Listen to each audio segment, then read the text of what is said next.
Hello दोस्तों, कैसे हैं आप लोग। आई होप अच्छे होंगे।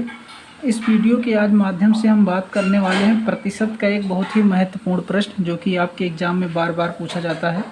तो प्रश्न है कि सीता की आय गीता की आय से 10% कम है। तो बताइए गीता की आय सीता की आय से कितने प्रतिशत अधिक है। अब इसको हम कैसे करते हैं, इसको हम दो तरीके से देखने वाले हैं क्योंकि ये बार बार पूछा जाता है।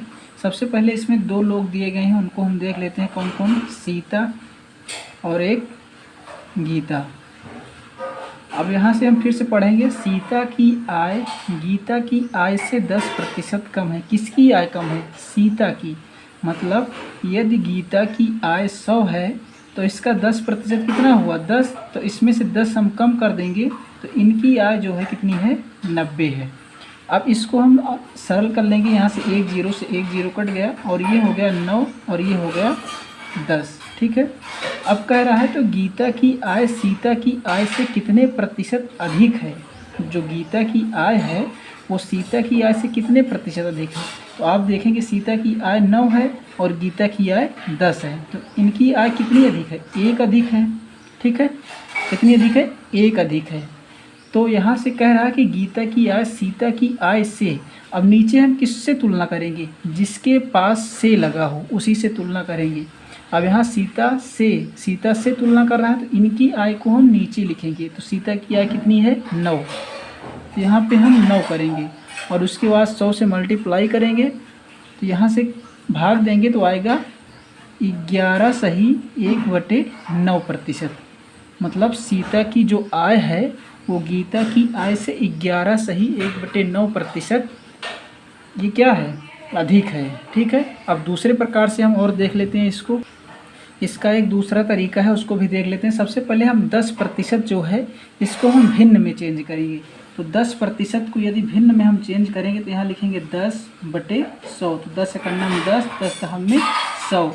मतलब कि यदि हम गीता की आय 10 ले रहे हैं तो इससे 10% कम, इसका 10% कितना हो जाएगा? 1 कम है सीता की आय। तो इससे 1 कम हो जाएगी सीता की आय। कितनी हो गई? 9। ठीक है। अब कह रहा है कि गीता की आय सीता की आय से कितने प्रतिशत अधिक है। तो यहाँ देखेंगे गीता की आय 1 अधिक है और तुलना किससे कर रहा है? सीता से। तो यहाँ आ जाएगा नीचे 9 और यहाँ से मल्टीप्लाई करेंगे क्योंकि प्रतिशत में निकालना है। तो इसको भाग करेंगे तो आएगा 11 सही 1/9%। ठीक है। ये तरीका सबसे सही है। और भी इसके आगे और सवालों पे प्रैक्टिस करते हैं हम।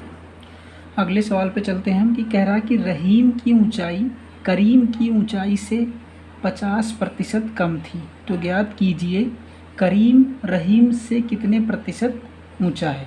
अब इसको भी हम प्रतिशत को भिन्न में बदल के करेंगे। तो दो लोग यहाँ पे दिए गए हैं, एक तो रहीम और एक करीम। अब 50% को यदि आप भिन्न में बदलेंगे तो इसका मतलब होता है 1/2। ठीक है।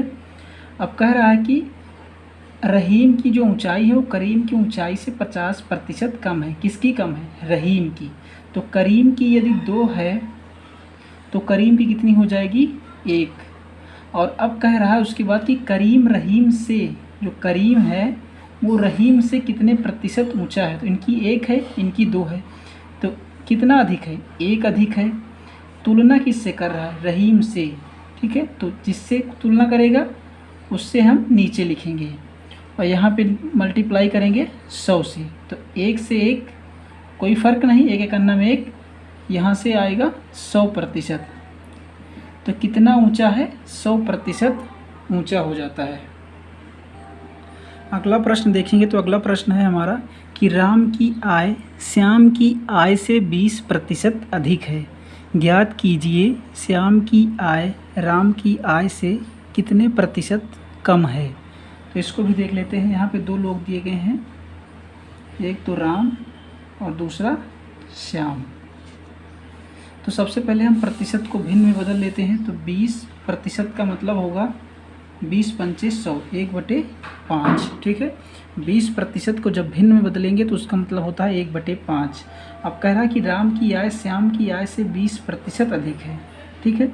मतलब अगर श्याम की आय 5 है तो उसकी आय कितनी हो जाएगी, 6 हो जाएगी। अधिक का मतलब एक अधिक होगी। अब कह रहा है कि श्याम की आय राम की आय से कितने प्रतिशत कम है। तो देखेंगे आप कितना कम है, 1 कम है।